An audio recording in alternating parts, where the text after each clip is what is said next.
Day 1 of 75 hard. Here we go. Did you all know that this is the correct amount of toothpaste that you're supposed to put on your toothbrush? Because your homeboy Wes has been putting like a mountain of toothpaste on his toothbrush his whole life. But Instagram said this, or Reddit, something told me that this was the correct amount. So here we are.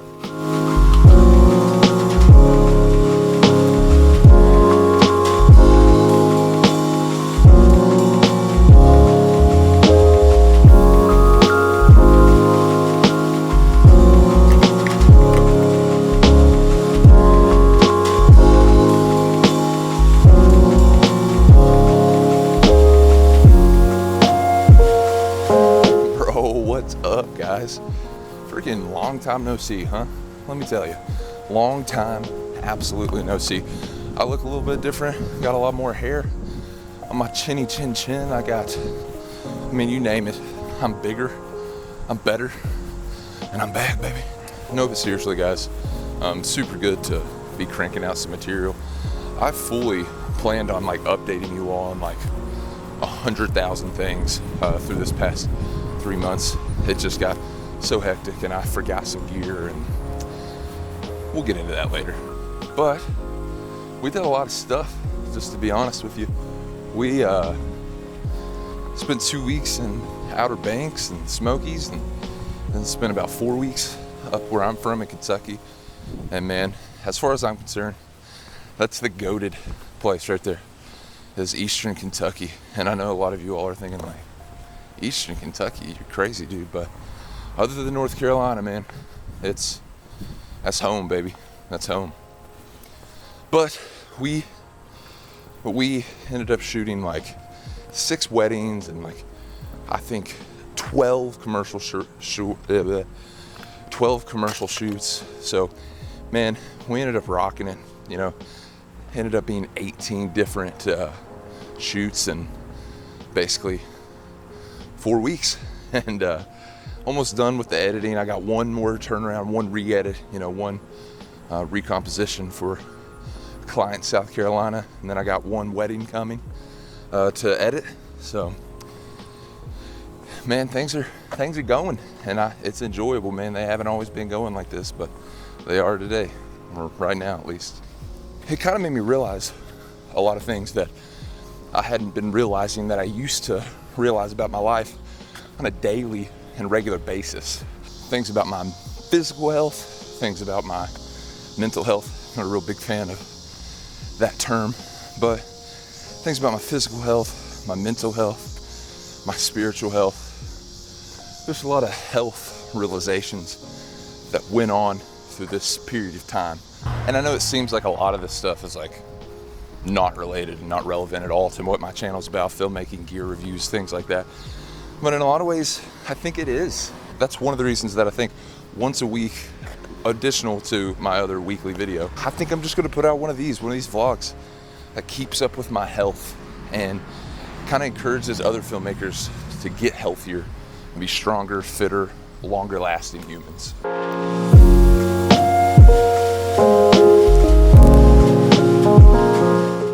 So guys, before we get started here, I do want to apologize.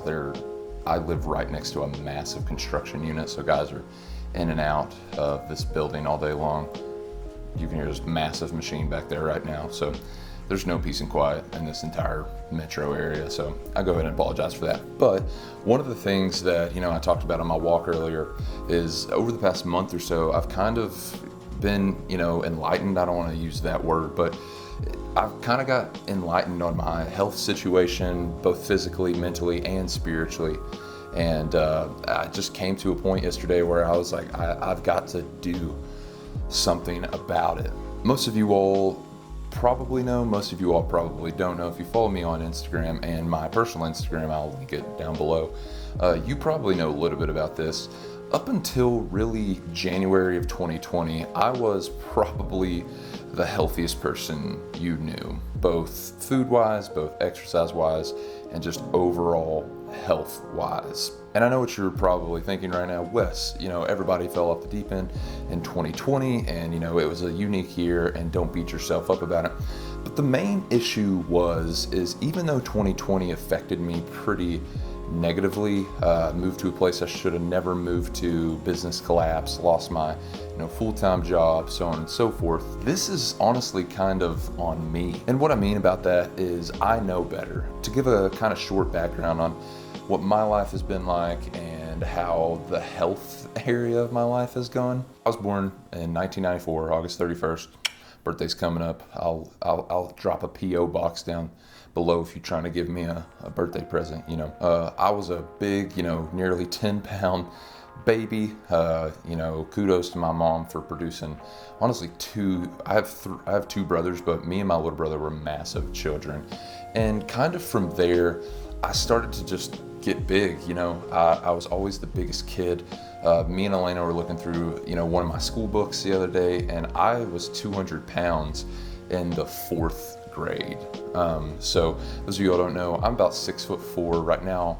I'm over 300 pounds, but in the 3rd or 4th grade, I was already 200 pounds. I think I was like 5'6", 200 pounds, to the point where the doctors were kind of worried that I had giantism throughout the whole time I was growing up. And thankfully I don't. My heart's the right size, my bones are the right size, and all that stuff. I was just a bigger kid. Fast forward a little bit, I remember the day that I weighed over 300 pounds for the first time in my life, and it was in the beginning of the 8th grade. I stepped on a scale and I weighed 305 pounds. And honestly, that's not even the worst of it. My junior year of high school, I weighed 359 pounds, and I haven't ever got up to that much since, but I'm inching closer day by day right now. And that was post-puberty as well. So when I went through puberty, I got taller and longer, and I gained weight. I didn't actually lose any weight. I don't know how that's fair, but anyway. So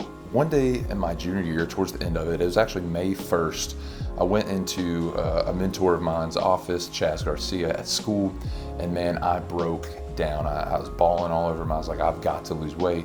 I was tired of being the big kid. I was tired of being the sweaty kid. I was just tired of being all of this. And honestly, he gave me the advice I needed at that time in such a harsh way.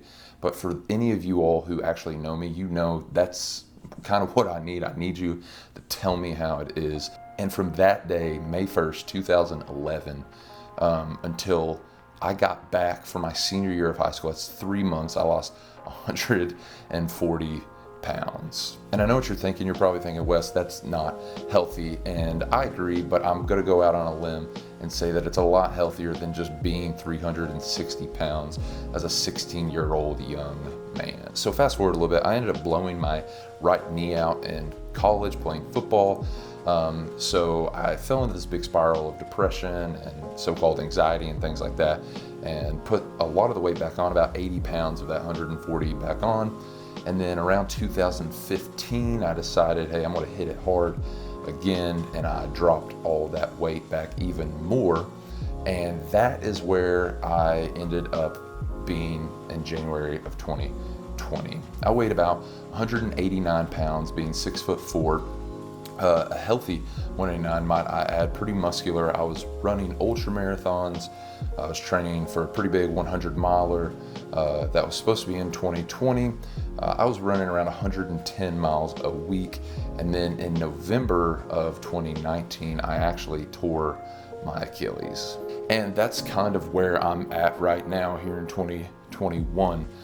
My Achilles is still giving me problems, so I can't run without it flaring up and swelling up and getting pretty painful. I've gone through a lot in my life as far as muscle tears and bone breaks and sicknesses and things like that. And this Achilles is hands down the worst thing I've ever dealt with in my life. Now, as of last night, I weigh 332 pounds. So that is basically 140 pounds in the span of 14 months that I have gained. So I just wanted to give you all some, quick reasons why I believe filmmakers kind of need to take care of their body. First and foremost, this is the only body that we get. I hate to break it to you, reincarnation, that's not real. Sorry if I kind of broke that to you. Anyways, ask your parents about it. But this is the only one you get. You only get, one set of legs, one set of arms, one head, one brain, one heart. You only get, for the most part, most of us only get 2 lungs. And if you don't take care of this, it lessens the amount of time that you get to spend with your wife or your husband or your kids or your family or your friends. But not only that, it lessens the time that you have to be a filmmaker. It lessens the time that you have to run your own business, to be a creator, to do the things that you love, because the less you're here on earth, the less you get to do the things that you love. And it's pretty simple. If my body doesn't work, then I can't work. I can't provide for myself, and I can't provide for my family, and I can't create things that I love to create. And I know what you're thinking, Wes, that's not true. You're kind of being over dramatic, and I'm not. Matter of fact, I literally already have been affected by this. I was out on the trails trying to film some things, and I just couldn't get up the trail. I just couldn't do it. And this is coming from someone who's literally ran 100 miles, 200 miles in one go, one swing, one run at a time. And I literally couldn't hike 3 miles. Reason number 2, this is a popular one, and I actually hate using this term, but it's good for your mental health. It's a proven scientific fact that the healthier you are physically, the healthier you are mentally. Now, obviously, all this is relative to mental and physical health per individual and per person, but for me especially, the healthier I am in person, the healthier I am physically, the healthier my heart, my brain, and my lungs are, the healthier that my mental state is, and therefore, the more creative I am as a filmmaker. I don't have all these other things in my brain that are distracting me, that are making me second guess myself. I don't have this lack of confidence that I have to break through in order to, get my creativity out on set, or get my creativity out on the trails, or even here in my own house. And here's the thing, it won't fix your mental health. It won't fix depression problems. It won't fix anxieties. We all know that stuff doesn't work. It's not just a one-step process, but it definitely gets you further down the road in that process of being mentally